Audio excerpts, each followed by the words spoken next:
Joe Biden annonce qu'il se retire de la course à la présidentielle. Une annonce choc, mais finalement attendue. Joe Biden renonce donc à briguer un second mandat présidentiel. Il dit désormais soutenir sa vice-présidente Kamala Harris, un choix naturel, mais pas automatique. Les démocrates vont se réunir mercredi pour décider des règles de nomination de leur futur candidat. Aviva Fried, vous êtes en direct depuis les États-Unis pour Europe 1. Bonjour. Bonjour Émilie, bonjour à tous.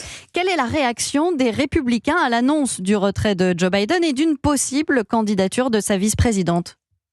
Alors c'est vrai que pour les Républicains, sans Joe Biden en face, l'argument de l'âge et des capacités physiques et mentales tombe à l'eau. Il faut donc recalibrer la campagne. Donald Trump a ouvert les hostilités en traitant Kamala Harris de folle.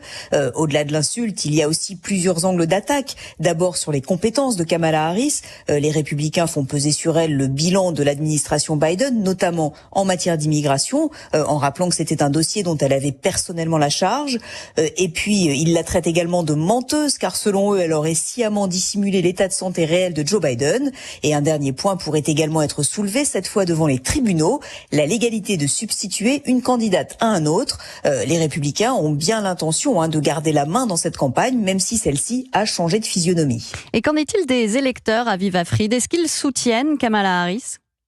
Alors l'une des plus grandes faiblesses de Kamala Harris, c'est qu'elle est une femme noire, et aux États-Unis, même en 2024, ça peut encore être un handicap. Et puis elle n'a pas, comme Joe Biden, l'affection d'une partie de la classe ouvrière, essentielle pour gagner les États clés du Midwest.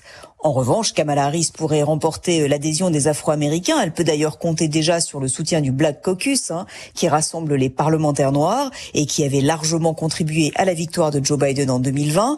Son combat pour le droit des femmes pourrait aussi se révéler payant auprès des électrices, et le choix de son colistier pourrait lui permettre de contrebalancer ses points faibles. On parle par exemple de Josh Shapiro, le gouverneur de Pennsylvanie, un homme blanc très apprécié dans son État. Aviva Fried, correspondante d'Europe 1 aux États-Unis.